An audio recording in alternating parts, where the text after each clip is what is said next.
Muy buenas tardes, bienvenidos a Una Mirada al Día. Soy Luciano Reboredo, estoy como siempre en compañía de Ángel Delgado en este programa que es una coproducción del portal La Abeja y la Coordinadora Republicana. Ángel, ¿cómo estás? Buenas tardes. Muy buenas tardes, muy buenas tardes amigos. A pesar del feriado, estamos acá para comentar los acontecimientos de las últimas horas del día de hoy, con el objeto de tener los elementos suficientes para poder evaluar la coyuntura nacional. Luciano, adelante. Ángel, empezamos hoy con un tema más bien internacional, ¿no? Ayer comentábamos el triunfo ajustado de Lula da Silva en Brasil, como es tendencia en las últimas elecciones en toda la región, por poco más de 1%.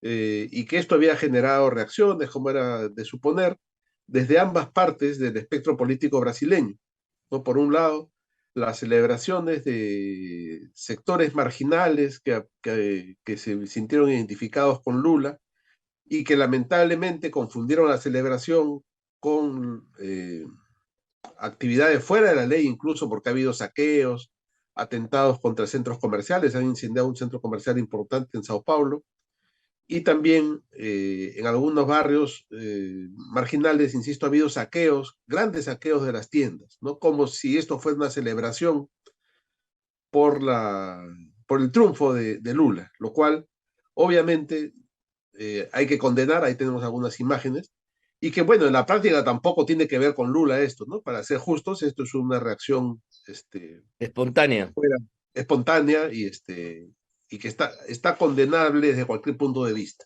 ¿no? Pero por otro lado, también los seguidores de Bolsonaro han salido a las calles, también están protestando.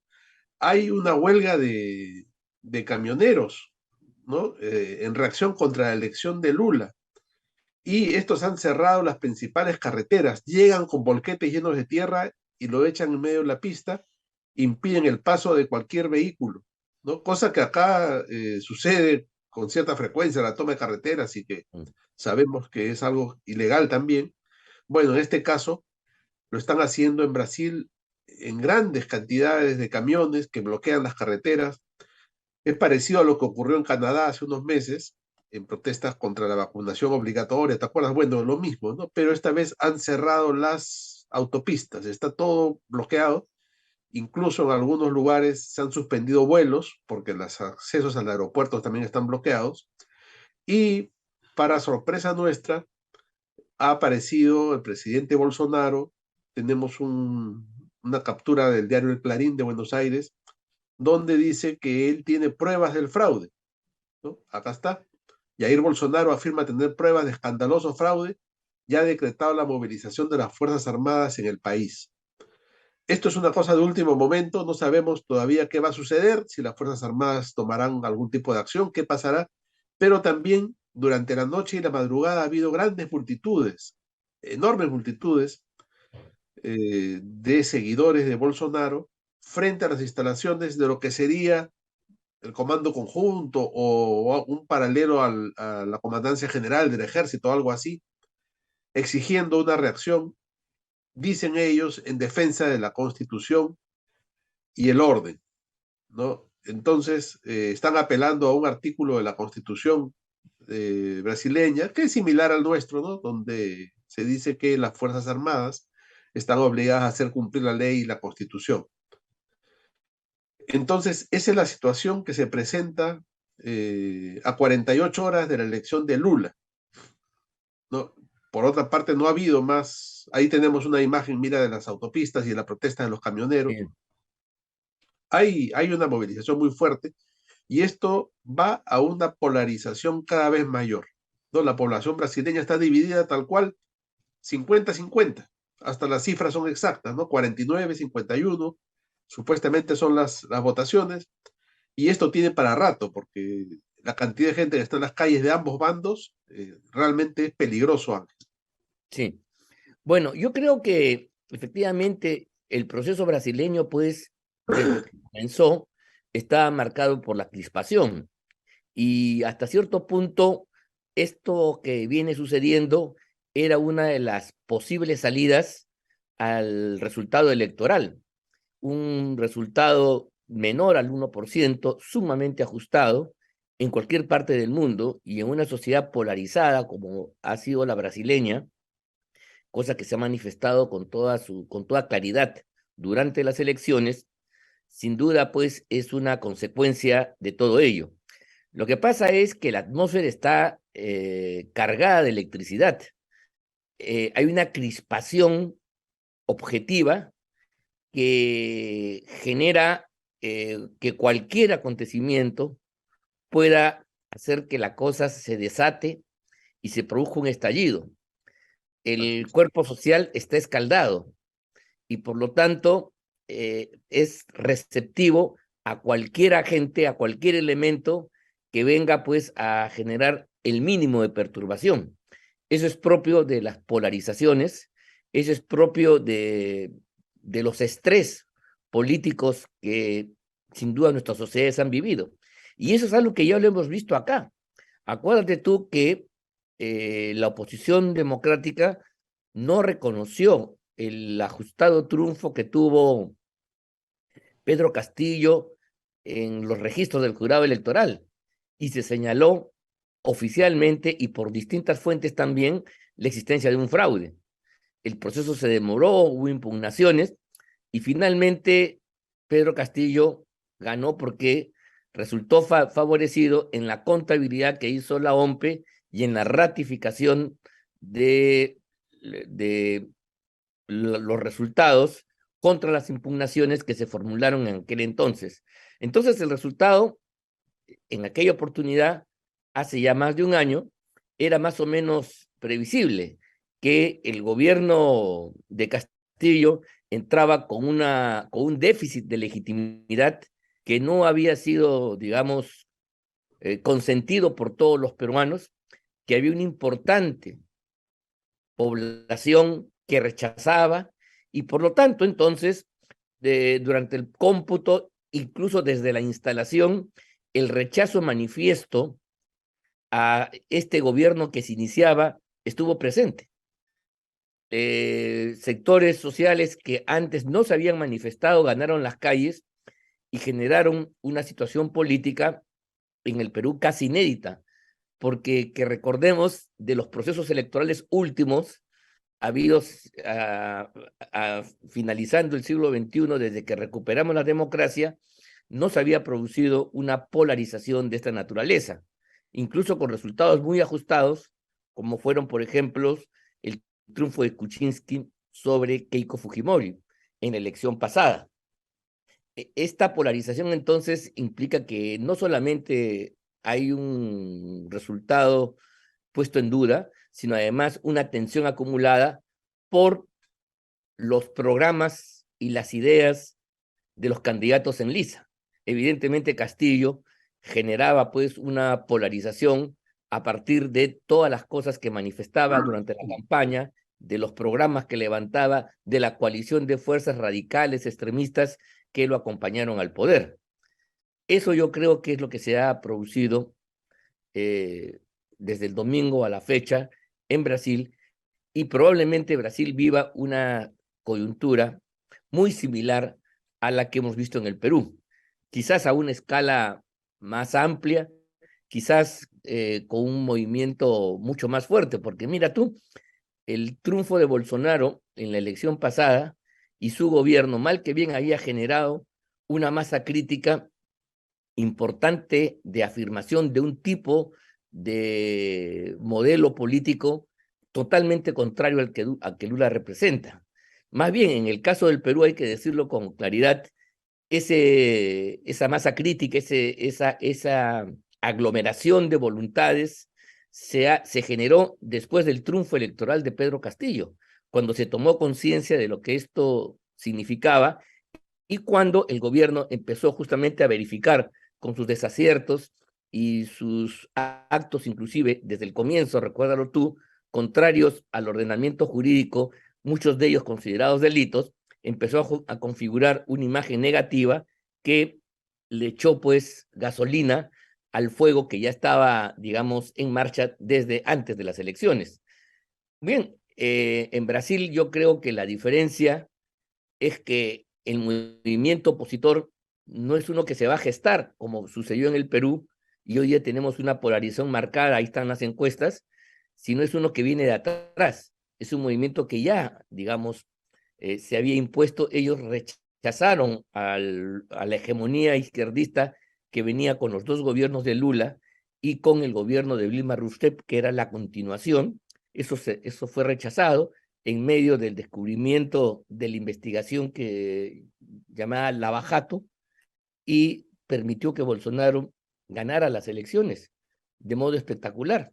Entonces, ahí ya había un movimiento distinto, y ese movimiento es el que, con sus variantes, con sus altas y bajas, con su derrotero, con sus propias características, es el que le ha permitido a Bolsonaro dar una batalla importante, una batalla donde casi ha podido imponerse en estas elecciones, a pesar del desgaste que el ejercicio gubernamental siempre conlleva. Esto, entonces, va a ser que, a mi juicio, la polarización en el gigante de América Latina, en el gigante sudamericano, tenga pues consecuencias mucho más explosivas. Y vamos a ver entonces qué sucede. Por eso decíamos que Lula, a diferencia de sus dos primeros gobiernos, donde gobernó con viento en popa y por lo tanto pudo cosechar éxitos que al final creo yo que han sido de recordación, sobre todo en importantes sectores populares de Brasil. En este caso concreto va a ser mucho más difícil que en medio de esta tormenta objetiva pueda, como un capitán ya cansado, quizás sin reflejos por la edad y con todas las imputaciones que se le ha hecho, puedan tener, digamos, la destreza que tuvo para manejar el gobierno en tiempos anteriores. En fin, creo que se anuncian pues momentos muy tensos en el vecino país, ¿no? Y vamos a ver qué cosa sucede. Y luego también ver cómo esto va a influir, en qué medida y cómo, en el desarrollo de los acontecimientos en nuestro querido Perú. Así es, mira, tú has mencionado un tema muy importante, Ángel, y es que este momento de polarización en Brasil tiene antecedentes, ¿no? No es que se ha producido recién ahora, esto es un punto bien interesante de mencionar, y por eso también es que se ha visto esas manifestaciones durante las elecciones también multitudinarias, ¿no? Cosa que no se ve hace mucho tiempo, porque las actuales elecciones tienden a ser más virtuales, más en redes sociales, en medios de comunicación digitales y qué sé yo, pero hemos visto en Brasil unos mítines enormes, masivos, ¿no? De casi hasta de millones de personas, yo diría, tanto durante la campaña como para la celebración. Ahí tenemos algunas imágenes de la celebración de Lula, también masiva, como por supuesto la gente que apoya a Bolsonaro. Entonces, es impredecible porque yo dudo mucho que las Fuerzas Armadas tomen partido, yo no sé qué puede pasar, ¿no? Pero la cosa se va a ir complicando y no sé qué puede pasar en los próximos días. Es realmente, repito, algo impredecible. Vamos a ver, sin duda tendremos comentario para varios programas según lo que vaya pasando en Brasil. Sí, al respecto quería decir que las Fuerzas Armadas fue un aspecto que no comenté. Efectivamente, creo que están bajo la misma atmósfera de estos tiempos de democracia indiscutible, ¿no? De vigencia de la Carta Democrática Interamericana. Evidentemente, el desconocimiento de un resultado por parte de una irrupción militar no tiene cabida. Entonces, eso no va a pasar, ¿no? Los militares finalmente no son deliberantes allí como acá, y por lo tanto ellos no intervendrían, salvo que a Lula se le ocurra, pues, en un gesto de desesperación, dar un salto hacia adelante y ahí llevarse por delante algún aspecto importante del régimen constitucional. Por ejemplo, intentar cerrar el Parlamento, no sé, darse poderes de autócrata que no le corresponden o cosas por el estilo. Yo no creo que exista una intervención militar que haga de segunda instancia de lo que ha decidido de segunda instancia, que haga de, repito, pues sí, de segunda instancia de los organismos electorales hayan verificado, ¿no? Hayan decidido. Entonces, creo que ya es un hecho, estamos ante Lula, presidente de la República, y ese yo creo que ya no debería ser el debate, sino el debate es su sostenibilidad, la posibilidad que su gobierno pueda prosperar y finalmente cuáles van a ser las características de un ambiente convulsionado, tenso, tirante, como el que estamos ya viendo desde las primeras horas de reacción a conocerse los resultados electorales. Así es, y sus consecuencias en los países vecinos, ¿no? Sus consecuencias en el continente. Sí, sí, Una, el Perú es clarísimo, en el Perú es clarísimo. En el claro, Perú yo creo que los brasileños podrían perfectamente ver la película de lo que va a pasar con un año de anticipación, más o menos es así, ¿no? Un año después ellos pueden ver la película eh, de lo que va a suceder en Brasil, viendo, analizando, estudiando el caso peruano. sí, así es, exactamente, ¿no? Como también Ángel me ponía en una situación, claro, y es un terreno muy especulativo, ¿no? En una posibilidad de que salga ganando de este enfrentamiento postelectoral la posición de Bolsonaro y de sus seguidores y que se revierta este triunfo No, electoral que nos tampoco sería. también No, no, tendría no hay consecuencias, forma. también tendría ¿Cuál? consecuencias Mira, de no otra tendría, yo naturaleza. creo, el apoyo internacional, la OEA intervendría en un instante, Brasil saldría del sistema, la Carta Interamericana tiene otras medidas, ¿ah? Esta de venir aquí con buenos oficios a mediar es una de ellas, es la más simple. En un momento determinado ellos pueden excluir, o sea, expulsar al país que rompe la regla democrática, desconoce un resultado electoral del sistema interamericano, con todo lo que eso significa, ¿no? Claro, esa Entonces, sería la sanción máxima, ¿no es y cierto? pues no, yo la verdad que no veo condiciones para eso, ese tipo de interrupciones que en otros tiempos en el Perú existían a cada rato, yo me acuerdo pues cuando había una elección de ese tipo, las Fuerzas Armadas intervenían, ¿no? Cuando Aya La Torre le gana también por muy pocos votos a Fernando Belaúnde Terry, y Belaúnde se va a Arequipa, levanta Arequipa, forma barricadas, qué sé yo, hubo una intervención institucional de las Fuerzas Armadas con Pérez Godoy, ¿no? Diciendo que había Así. fraude, justamente, y eso sí, esa fue una primera intervención de los militares de modo institucional, y lo que hicieron fue provocar nuevas elecciones al año siguiente, que justamente le permitieron el triunfo a Fernando Belaúnde Terry, ¿no? Después Velasco ya viene, ya eso es otra etapa, ese fue un segundo momento en el cual ya los militares sacan a Belaúnde al final de su gobierno, luego de algunos escándalos como la famosa página 11 de Brasil, que fue una tramoya, pero en fin, fue un buen pretexto, y hicieron sus reformas estructurales que duraron casi más de 10 años, ¿no? Como recuerdas Claro, tú. ahora has mencionado a Pérez Godoy, esta junta militar de Pérez Godoy con Lindley y Vargas Prada, ¿no? Eran Sí, tres. sí. Es un caso también, creo que único, ¿no? Porque cumplieron con el objetivo de convocar a Sí. nuevas elecciones, todo estuvo dentro del plazo y no fue como otros golpes militares que se prolongan en el tiempo y que buscan más bien perpetuarse, ¿no? Ahí Sí, hubo una situación inédita. fueron Y golpes claro, preventivos para restaurar, digamos, y bueno, y no se quedaron. Y no solamente eso, sino que creo que cuando Pérez Godoy quiso hacerlo, tuvo la tentación de prolongar su mandato, se produjo un golpe dentro del golpe a mitad de este gobierno, y Lindley fue el que asumió la primera magistratura, acuérdate tú. sí, sí, Entonces sí, sí, lo sí, pusieron a claro. Pérez Godoy, y Lindley cumplió la promesa de hacer las elecciones en el tiempo establecido, al año siguiente, el año 63. El golpe fue 62 y el 63 se llevaron a cabo las elecciones generales en el Perú.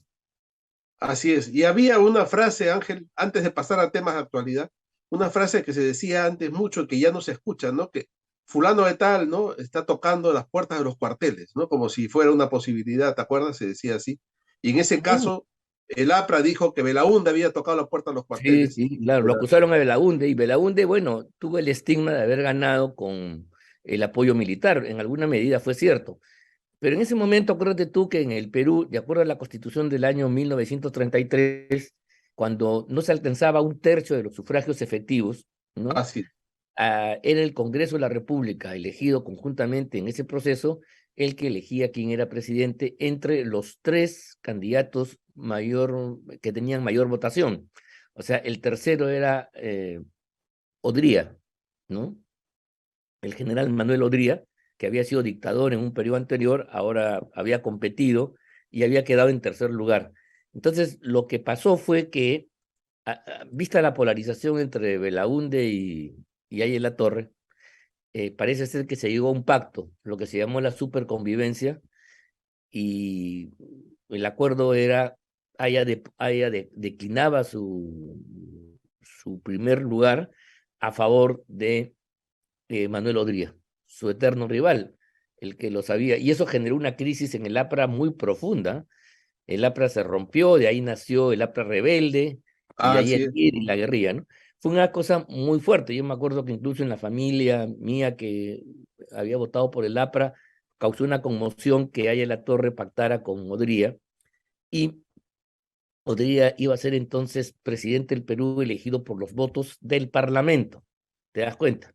Ante esa posibilidad es que insurge el golpe militar de Pérez Godoy. Ese fue el contexto en el cual se produjo este golpe de Estado, que yo no lo justifico, por cierto, pero digamos que estamos registrando la historia y que efectivamente sí fue un golpe que, digamos, tuvo algunas características. Publicó un libro llamado Libro Blanco sobre el fraude. En fin, se hicieron algunas exposiciones, ahí hay un discurso. No tengo yo una opinión al respecto. Y además, sí, eso sí, se modernizó la legislación electoral. Mira tú, las normas electorales de esa fecha para las elecciones del año 63, en alguna medida son las normas electorales, el modelo electoral, el de cifra repartidora, por ejemplo, que hasta el día de hoy se mantiene. Es más o menos, o sea, digamos, esos militares tuvieron esa virtud, reformaron, modernizaron el sistema de elecciones, y ahí se inventó esto que después se ha puesto en cuestión. ¿Cuánto tiempo después? Mira, más de 40 años después, que era la de hacer el sufragio, el conteo de los votos en mesa, lo que se llamó escrutinio en mesa y de carácter revisable.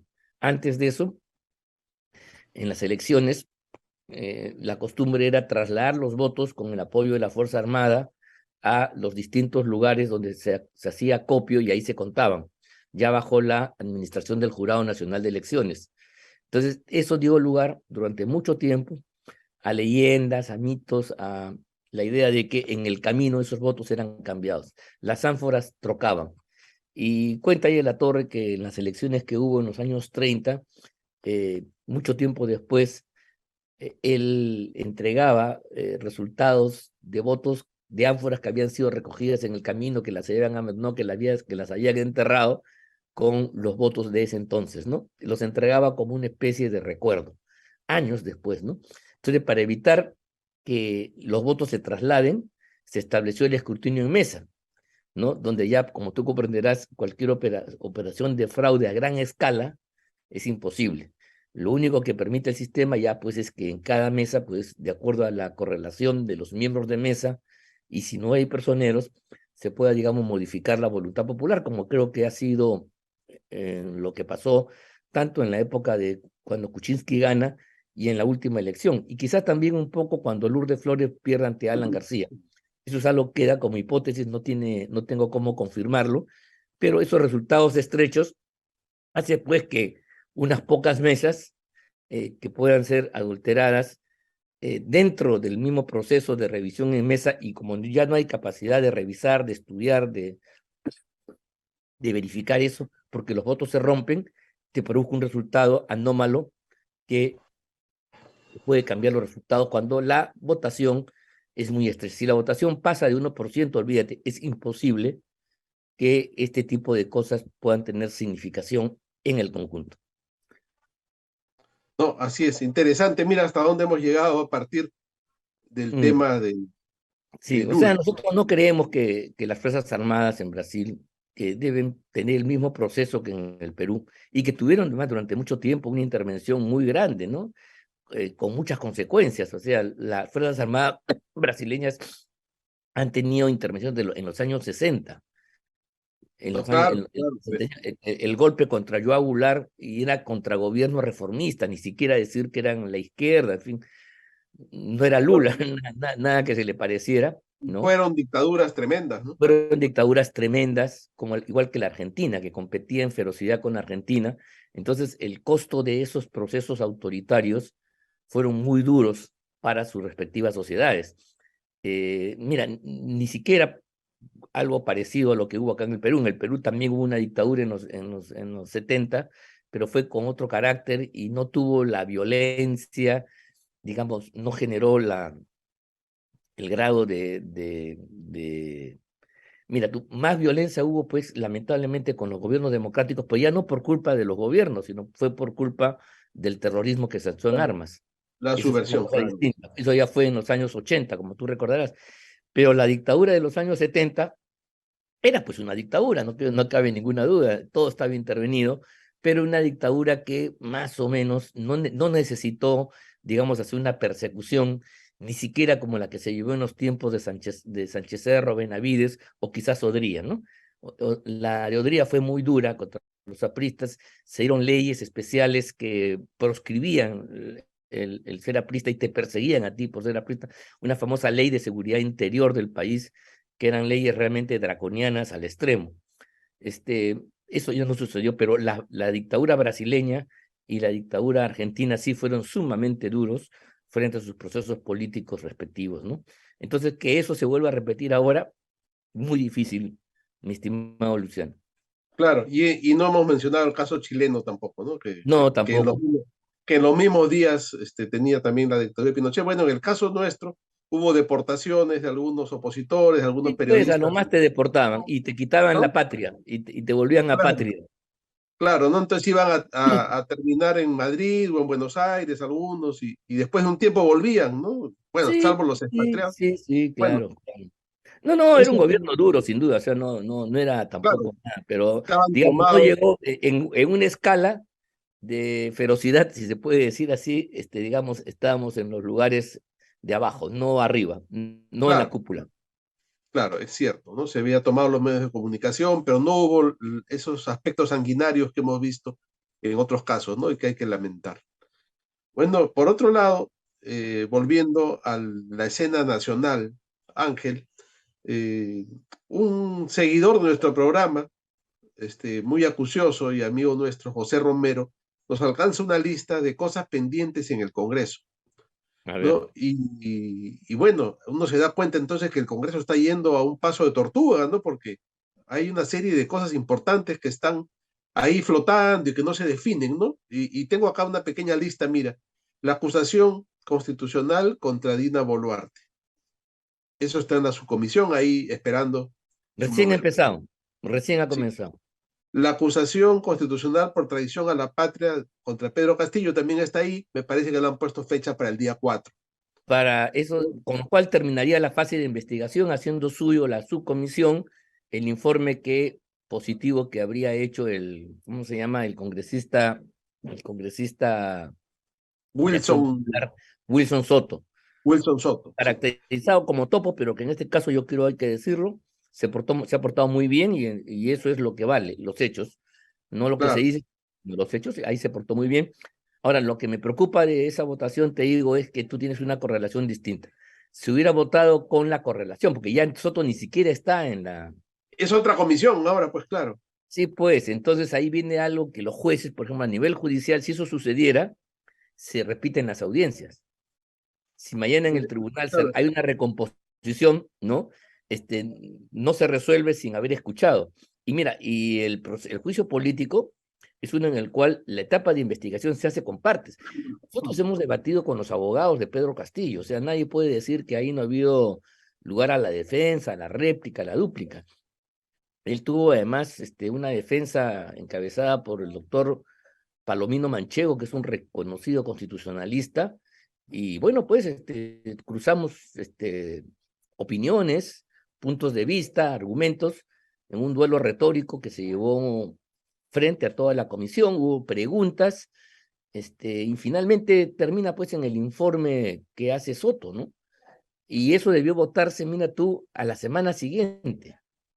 ¿Te claro, das esto es cuenta? algo que viene Porque mira, viene porque en desde el caliente, pues, principio. porque mira, ya se había producido el debate. O sea, los congresistas estaban ya con las ideas en su cabeza. Justamente eso, se tiene el informe y se vota al toque. ¿Por qué?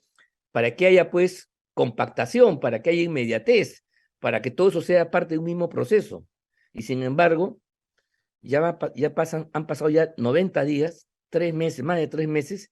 Eso fue el 8 de agosto del año, de este año, desde el 8 de agosto a la fecha, no se ha producido, digamos, lamentablemente, no se ha producido lamentablemente la reunión del Congreso que hubiera sido dable para poder decidir al respecto. Si ya se hubiera, si la subcomisión se hubiera pronunciado, la comisión permanente, en este caso sí la nueva comisión permanente, sobre la base de ese informe, hubiera abierto otro proceso ya para Así es. admitir o no la denuncia y considerar que había una acusación.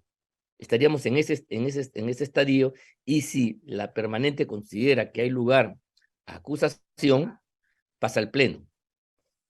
Eso hace casi 90 días, mira tú. Sí, pues, y claro, por eso está en esta lista, ¿no? Luego Bueno, está vamos a ver qué pendiente pasa, pues. la inhabilitación a 2 de los llamados niños, la suspensión de 2 de los llamados niños por 120 días, que ya fue aprobada en la subcomisión y que tiene que ir al pleno, está pendiente, ¿no? No, Luego, esa no es inhabilitación, esa es suspensión por ética. suspensión.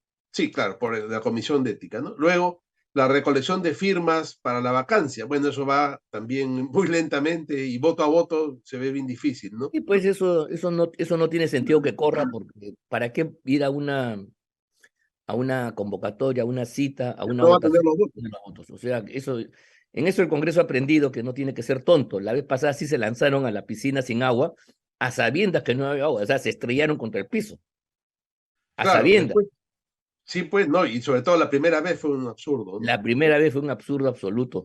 Esa primera vez no se debió dejar pasar eso, francamente, era cuestión de pararse firme y decirle, señorita o señora congresista, usted no puede presentar esto, usted no lo ha hay que consultarlo primero.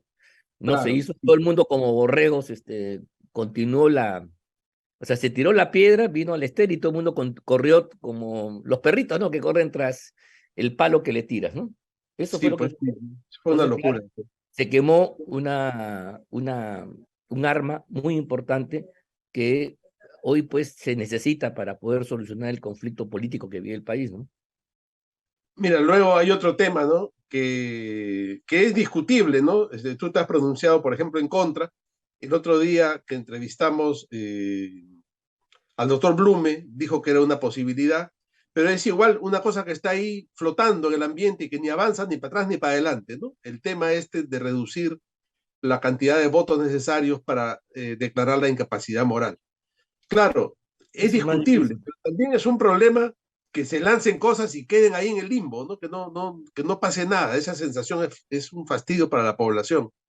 Y también el tema, esto también es tremendo, ¿no? El tema del congresista acusado de violación y del congresista Helera, que hasta el momento no han sido expectorados del Congreso, ¿no? Y que ya, mira, en el caso de Helera tiene la situación ya totalmente definida. Y en el caso del acusado de violación, que en este momento no recuerdo su nombre, al menos, perdón, al menos tendría que haber sido suspendido mientras se investiga, ¿no? La situación Mira, yo te resulta un digo al poco, respecto. Sí, sí, sí, ahí, bueno, ya, pero yo te quiero decir, para los amigos que nos están escuchando, todas estas medidas de inhabilitación, perdón, no de suspensión y de no resolver eh, los casos de estos congresistas que han mencionado, no hacen ningún favor a la vacancia ni al quórum parlamentario, porque ellos son congresistas legalmente elegidos, podrán estar suspendidos en sus derechos. Entonces no votan, pues, exactamente como aquellos que no votan. Y acuérdate tú que la regla para la vacancia o incluso para las votaciones estas del juicio político, todas son sobre la base del número legal de congresistas, o sea, de 130, ¿te das cuenta? claro. Entonces, el hecho de que sea suspendido, que no vaya, que se enferme, este, o que se muere inclusive sin haber sido nombrado otro, todo eso no, no permite avanzar. O sea, no interesa que los que están con Castillo voten. Todos podrían votar en blanco o no votar y no habría votos para poder vacar a Castillo, por ejemplo. O si correspondiera en el juicio político, acusar constitucionalmente a Castillo. Porque se requiere porque el quórum se hace sobre la mayoría de 2/3 o de mitad más uno del número legal de congresistas. Entonces, el congresista que no vota es un voto que no se va al otro lado. Entonces, en la medida que no se cambie al congresista por otro, que tenga un temperamento, una actitud diferente, estas suspensiones no ayudan, no ayudan en absoluto a mejorar el número de votos necesarios para producir un desenlace favorable al país en el Congreso. ¿Te das cuenta? Sí, no, claro, claro. No. La intención, digamos, de la lista era ver las cosas que están ahí en el aire, ¿no? Que no, Sí, con las que no están en el pasa nada. aire. Y repito, el hecho que, bueno, estos dos congresistas llamados niños que han sido suspendidos en ética por 8 a 7, por nada, y que, bueno, vamos a ir al pleno, el hecho que no voten mejor, pues, o sea, y ya los exonera. De repente por vergüenza votaban a favor de la vacancia, ¿no? Pero Sí, si ya pues. no lo hacen, no hay nada que hacer. Es un voto menos. Es un voto menos a los 87, no sé, que necesarios para alcanzar. O sea, son 2 votos menos necesarios para alcanzar el número de 87. Tú tienes ahí Sí, 2 votos que al no votar están en contra. No permiten alcanzar los 2/3. cosas pues de las He matemáticas explicado, ¿no? parlamentarias. Está claro para los amigos, ¿no? Creo que sí, creo que sí. Es No curioso es eso. así. O sea, no, pues el que no vota, o sea, tú tienes 87 votos. Entonces, el que no vota no se cuenta a favor de los 87, 87 votos reales. Claro, eso es así. Entonces, si yo decido no votar, votar en blanco, ¿no?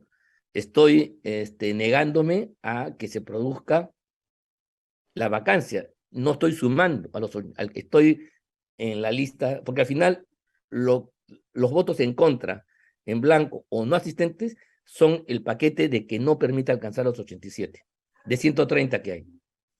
Claro, eso es verdad.